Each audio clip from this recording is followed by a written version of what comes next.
Hello friends, welcome back to Sushil Mishra business class. आज हम जो टॉपिक चल रहे हैं वो है इम्पोर्टेंस ऑफ ऑर्गेनाइजिंग। बिल्कुल हाँ जी, इम्पोर्टेंस ऑफ ऑर्गेनाइजिंग क्या है देख लेते हैं। हाँ जी, ये ऑर्गेनाइजिंग का मतलब बताया था मैंने प्रीवियस क्लास में कि सारी चीजों को अरेंज कर लेना, लाइकली मशीन, मटेरियल, मनी, इनको सिस्टमेटिक करके यूटिलाइज करना, वो ऑर्गेनाइजिंग होता है। अब यहाँ पे इंपॉर्टेंस क्या है कि क्या जरूरत है ऑर्गेनाइजेशन के अंदर ऑर्गेनाइजिंग करना, या कंपनी या इंटरप्राइजेस में ऑर्गेनाइजिंग करना, सिस्टमेटिक करना, इसका इंपॉर्टेंस है। ऑर्गेनाइजिंग एक function help in the survival and growth. Organising जो फंक्शन है वो किसी भी, जी हाँ, किसी भी बिजनेस या इंटरप्राइजेस के सरवाइव और ग्रोथ के हेल्प करता है। साथ में क्या करता है, and this function must be properly perform complete task and meet the goal successfully. बिल्कुल हाँ जी, ऑर्गेनाइजिंग क्या करता है, कंप्लीट टास्क, जो टास्क है वो सिस्टमैटिकली कंप्लीट करता है। साथ में क्या करता है, साथ में जो गोल है, जो ऑब्जेक्ट्स हैं, भैया हाँ जी ध्यान से सुन लो, जो ऑब्जेक्टिव्स हैं वो सक्सेसफुली करवाता है। कैसे, ऑर्गेनाइजेशन से या ऑर्गेनाइजिंग से, सॉरी ऑर्गेनाइजिंग से। अब इसके इंपॉर्टेंस क्या है, देयर हैव द 7 इंपॉर्टेंस है, देख लीजिए। 7 में सबसे पहला जो है वो है आपका benefit of specialisation. Benefit of specialisation में बोलता है जो जिस फील्ड में स्पेशलिस्ट होगा उसको उसी फील्ड के अकॉर्डिंग काम दे दिया जाएगा। याद रख लीजिए, जो जिस फील्ड में स्पेशलिस्ट होगा, इवेंट मैनेजर अगर इवेंट करवाना बेहतरीन तरीके से जानता है तो उसे इवेंट दिया जाएगा। कैटर्स को कैटर्स का काम दिया जाता है। बिल्कुल हाँ जी, टेंट वाले लोगों को टेंट वाला काम मिलता है ना, इसी में कहा जाता है बेनिफिट ऑफ स्पेशलाइजेशन। आपकी इंटरप्राइजेस में, आपके बिजनेस में ऑर्गेनाइजिंग क्या करता है कि जो जिस फील्ड में बेस्ट होगा, बिल्कुल हाँ जी, वो उसे ही उसी के लायक वर्क दे दिया जाएगा। इसे बोला जाएगा बेनिफिट इन स्पेशलाइजेशन।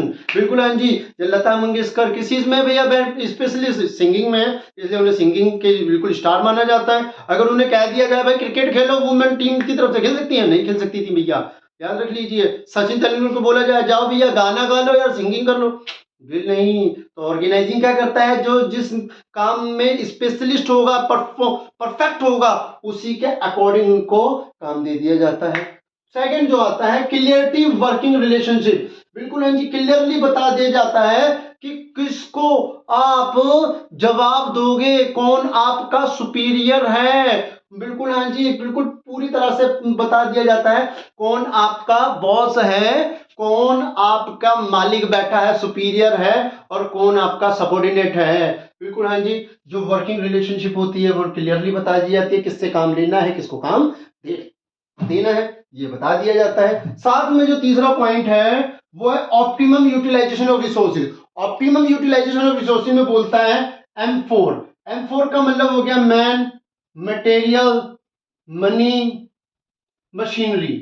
बिल्कुल हाँ जी, इन सब का पूरी तरह से उपयोग करता है ये। बिल्कुल हाँ जी, इसमें कहते हैं यूटिलाइजेशन रिसोर्सेज, जितने भी रिसोर्सेज हैं, मैन, मशीनरी और मनी, इसका यूटिलाइज करवाता है सिस्टमेटिक। क्यों, क्योंकि नाम से ही पता चलता है ऑर्गेनाइजिंग है। बिल्कुल हाँ जी, सिस्टमेटिक अरेंज करना है, कौन सा पैसा कहाँ लगना है, कौन आदमी कहाँ पे काम करेगा। हाँ जी, याद रख लीजिए कौन सी मशीनरी को कौन व्यक्ति ऑपरेट करेगा। बिल्कुल हाँ जी, जेसीबी को ऑपरेट करने के लिए क्या जेसीबी ड्राइवर ही चाहिए, कोई कार का ड्राइवर नहीं चाहिए कि छोटा मोटा कार का ड्राइवर पहुंचा साहब मैं तो चला लूंगा, जी नहीं। बिल्कुल हाँ जी, यूटिलाइजेशन ऑफ रिसोर्सेज है, और किसमें, स्पेशलाइजेशन में है। अगला जो पॉइंट है वो है adaptation to change. Adaptation to change क्या बोलता है, एडेप्टेशन टू चेंज बोलता है कि सर जितने भी बिजनेस आज के समय में चल रहे हैं, बिल्कुल हाँ जी, ये सब क्या है, चेंजिंग इन्वायरमेंट में है। बिल्कुल हाँ जी, याद आया ना, इससे प्रीवियस 3rd चैप्टर था ना, चेंजिंग इन्वायरमेंट, बिल्कुल बिजनेस इन्वायरमेंट, बिल्कुल हाँ जी। आज के समय में जो भी हम बिजनेस कर रहे हैं वो क्या है, टाइम टू टाइम चेंजेबल होता जाता है। इन्वायरमेंट चेंज, बिजनेस के ऑब्जेक्टिव चेंज करो भाई। तो इसलिए जो भी नई टेक्नोलॉजी आती है, नया इनोवेटिव आइडिया आता है, नए मेथड आते हैं, उसे अरेंजिंग कर लेता है। अरेंजिंग, बिल्कुल हाँ जी, कौन कर रहा है? ऑर्गेनाइजिंग क्या करती है? अडॉप्ट कर लेती है, अपने बिजनेस में इंप्लीमेंट कर लेती है और काम करवा देती है। बिल्कुल, फॉर एग्जांपल कोरोना आया, कोरोना काल में क्या हुआ, स्कूलों में बोला ऑनलाइन पढ़ो, बिल्कुल हाँ जी, स्कूल नहीं आना है, तो आया ना एडेप्टेशन टू चेंजेस, नया चेंज आ गया, क्या? ऑनलाइन में पढ़ना है। जिन टीचरों को नॉलेज नहीं थी, जिन बच्चों को नॉलेज नहीं थी, उनको बताया गया भैया जूम ऐप या एक्सेट्रा जो भी ऐप है उस पर जाके पढ़िए। उस पर उनकी एक प्रोफाइल बनाई गई, उस पर लॉगिन आईडी बनाई गई, पासवर्ड दिया गया, उसे पढ़ाया गया। तो ये क्या है? एडॉप्टेशन टू चेंज, बिल्कुल हाँ जी। ऐसे ही बिजनेस है, बिजनेस में भी कोई भी नई टेक्नोलॉजी आई, नई आइडिया आया, नया मेथड आया, तो उसे भी चेंज किया जाता है टाइम टू टाइम, ताकि बिजनेस का भी क्या हो, ग्रोथ होता रहे, सरवाइव करता रहे। बोला ना, survival and growth, business down ना हो, कंपनी डाउनफॉल, एंटरप्राइजेस डाउनफॉल ना हो, इसलिए। अब अगला चलते हैं जिसका नाम है इफेक्टिव एडमिनिस्ट्रेशन। बिल्कुल हाँ जी, इफेक्टिव एडमिनिस्ट्रेशन का मतलब है बिल्कुल इफेक्ट होता है एडमिनिस्ट्रेशन, सब कुछ सिस्टमेटिक तरीके से होता है। ये चीज बताती है कि एक्सपेंशन बता देता है कि भैया सब कुछ सिस्टमेटिक है, क्लियरिटी बता देगा कि किसका कितना कौन सा काम है। ये वो चीज बताता है किस व्यक्ति को किस डिपार्टमेंट में काम करना है, दूसरे डिपार्टमेंट में नहीं देखता का झाकी करना है। कहते हैं ना, अपने काम से काम रखो, दूसरे के काम से कोई मतलब नहीं है तुम्हारा।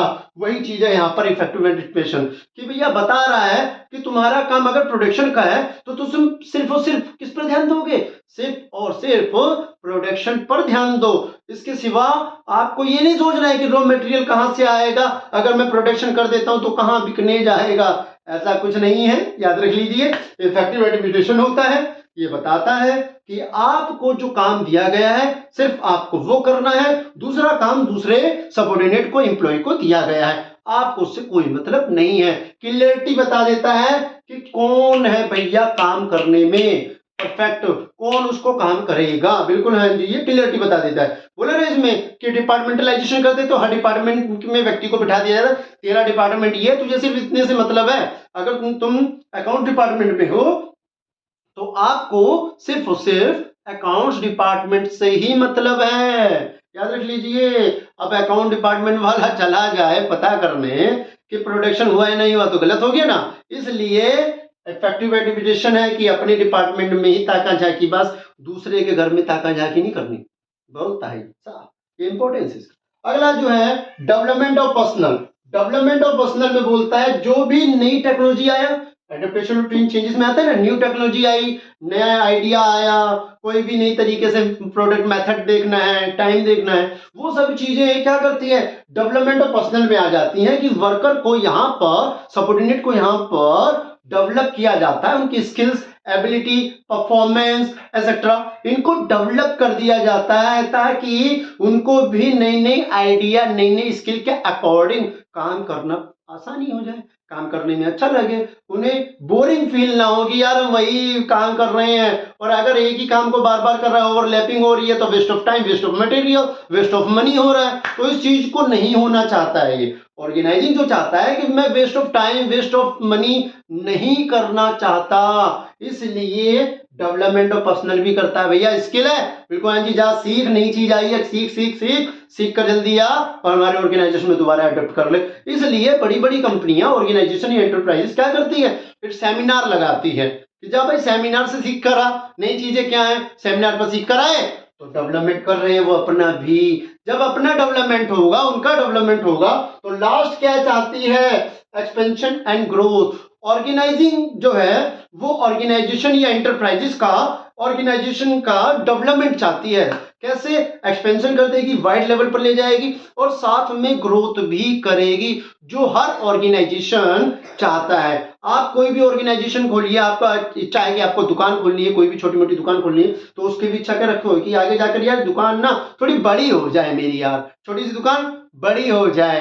अगर बड़ी दुकान है तो मॉल खुल जाए यार, इसे बोलते हैं एक्सपेंशन एंड ग्रोथ, जो कि ऑर्गेनाइजिंग के द्वारा ही होगा। बिल्कुल हाँ जी, ऑर्गेनाइजिंग ही सिस्टमेटिक तरीके से वर्क करवाती है, बिल्कुल परफॉर्मेंस को वेल करती है, स्पेशल पर्सन को स्पेशल काम दिया जाता है, क्लियरिटी वर्किंग रिलेशन होता है, किसको काम करना है, कहाँ काम करना है, कौन मालिक है, कौन नौकर है, सब कुछ बता दिया जाता है। यूटिलाइजेशन रिसोर्सेज, बिल्कुल जितना भी रिसोर्सेज है फुली यूटिलाइज करवाया जाता है।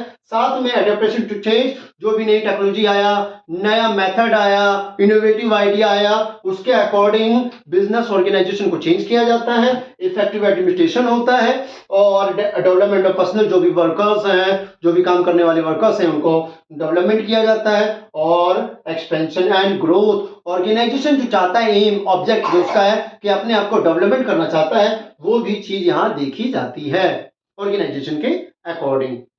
आई होप सबको समझ में आया हो। प्लीज लाइक एंड सब्सक्राइब कीजिए। Thank you very much.